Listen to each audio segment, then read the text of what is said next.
मेरे प्रिय सनातन प्रेमियों, आप सभी को जय श्री हरि विष्णु। आज हम जानेंगे कि श्राद्ध क्या है और श्राद्ध और तर्पण का क्या अर्थ होता है। श्राद्ध कर्म का समय क्या है, इसी के बारे में आज हम जानेंगे। तो आइए जानते हैं।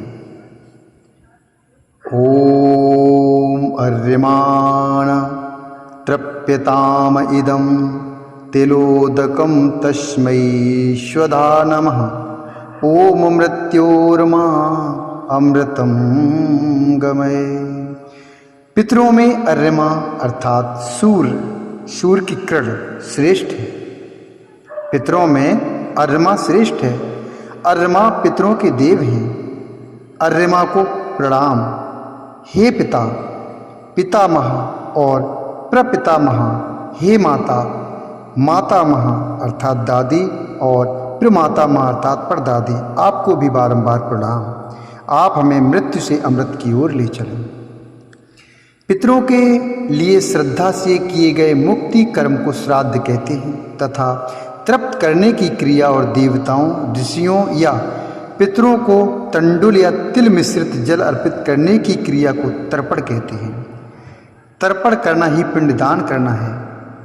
श्राद्ध पक्ष का महात्म उत्तर पूर्व भारत में ज़्यादा है।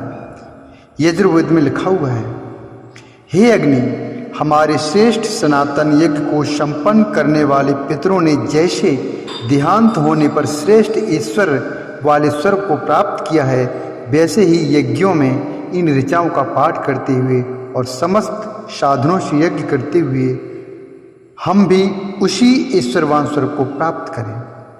अब आइए जानेंगे कि श्राद्ध और तर्पण का क्या अर्थ होता है, इसका मतलब क्या होता है। सत्य और श्रद्धा से किए गए कर्म। सत्य और श्रद्धा से किए गए कर्म श्राद्ध, और जिस कर्म से माता पिता और आचार्य तृप्त हो वह तर्पण है। वेदों में श्राद्ध को पितृयज्ञ कहा गया है। यह श्राद्ध तर्पण हमारे पूर्वजों, माता पिता और आचार्य के प्रति सम्मान का भाव है।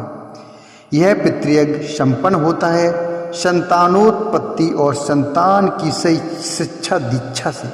इसी से पितृऋण भी चुकता होता है। वेदों के अनुसार यज्ञ 5 प्रकार के होते हैं। पहला है ब्रह्मयज्ञ, दूसरा है देवयज्ञ, तीसरा है पितृयज्ञ, चौथा है वैश्वदेव यज्ञ और 5वां है अतिथि यज्ञ।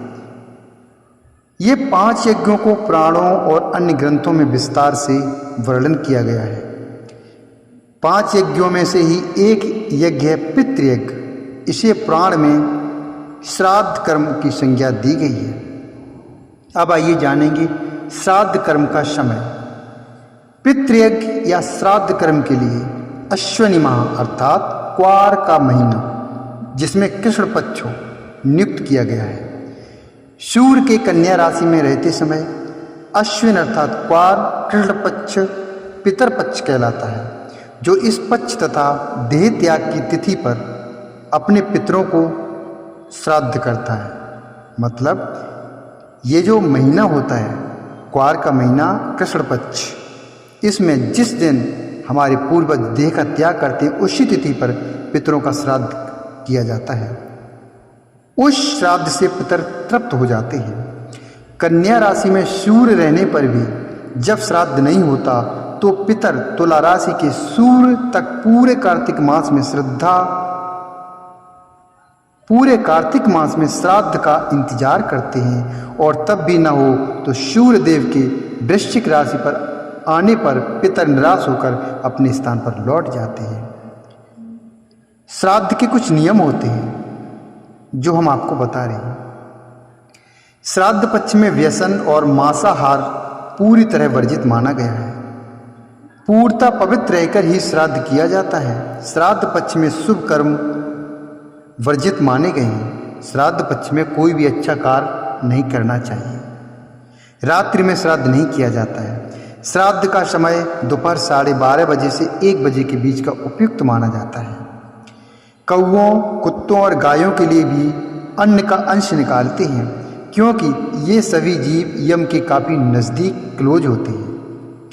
पुराणों के अनुसार श्रद्धा युक्त होकर श्राद्ध कर्म करने से केवल पितृगण ही तृप्त नहीं होते, बल्कि ब्रह्मा, इंद्र, रुद्र, दोनों अश्विनी कुमार, शूर, अग्नि, अष्टवसु, वायु, विश्व, देव, ऋषि, मनुष्य, पशु पक्षी और सरीसृप जो रेंगने वाले जंतु होते हैं, आज समस्त भूत प्राणी भी तृप्त होते हैं।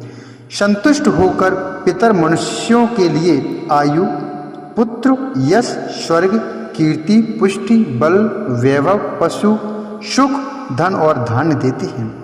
यजुर्वेद में कहा गया है कि शरीर छोड़ने के पश्चात जिन्होंने तब ध्यान किया है वे ब्रह्मलोक को जाते हैं, अर्थात ब्रह्मलीन हो जाते हैं। कुछ सत्कर्म करने वाले भक्तजन स्वर्गलोक चले जाते हैं, स्वर्ग अर्थात वे देव बन जाते हैं। राक्षसी कर्म करने वाले कुछ प्रेत योनि में अनंत काल तक भटकते रहते हैं और कुछ पुनः धरती पर जन्म ले लेते हैं।